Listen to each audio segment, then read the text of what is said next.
Alam niyo ba kung anong sobrang pinagsisihan ko sa buhay ko? May mga desisyon tayo kasi na hindi natin maiwasan na pagsisihan, di ba? Pero sa akin kasi, ang pinakamalala ay yung pinautang ko yung taong pinagkakatiwalaan ko. Ini-expect ko na magbabayad siya, pinaburan ko siya nung time na nangangailangan siya. Tapos ano ngayon? Ngayong ako ang may kailangan. Nasaan ang tulong niya? My God! Kahit anong singil ko, sasabihin ng, alam mo ba, gustong-gusto ka naming bayaran. Talaga ba? Kung gustong-gusto mo akong bayaran, di sana hindi kita kinukulit ngayon. Di ba nga? Sabi nila, pag may gusto, may paraan. Pag ayaw, madaming dahilan. Alin ka doon? Di malamang, dun sa gusto lang na sinasabi mo lang pero kulang naman sa gawa.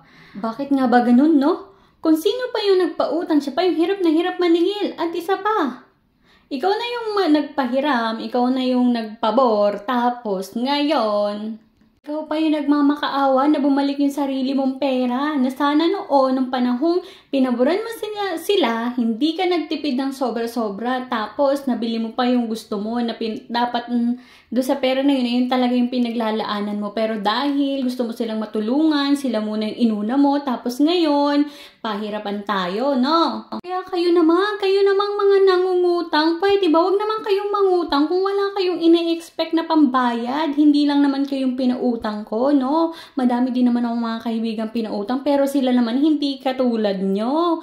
Sila naman, pag sinabi nila magbabayad sila sa araw na to, hindi ko na kailangan sabihan at advance pa minsan ng ilang araw. Hindi pa hirapan. Sana ganun lahat. Hindi yung dinadala nyo yung mga nagpapautang sa inyo. Kainawa na kayo nakakasura na hindi na nakakatuwa. Sabi nyo, hindi na kayo nakakatulog dahil sa utang kung paano kayo magbabayad. Talaga ba? Di sana patay na kayo ngayon kasi ilang taon na yung utang nyo. Di sana from that time, hindi na kayo nakatulog. Di sana may sakit na kayong malubha ngayon at malapit na kayong mamatay. Ganon. Kaya huwag nyo idadahilan sa akin na hindi kayo nakakatulog dahil sa pakaiisip nyo sa utang nyo sa akin. Hindi totoo yun. Huwag nyo nga akong paglalangan. Huwag na nga ako ang inyong pag-alibayan ng mga ganyang bagay. Don't me. Tapos na ako sa mga ganyang bagay. Sa iba na lang, baka sakaling bilhin nila yung mga alibay nyo. Wag na akong paglakuan ng mga ganyan at ako'y naiiyamot na sa inyo.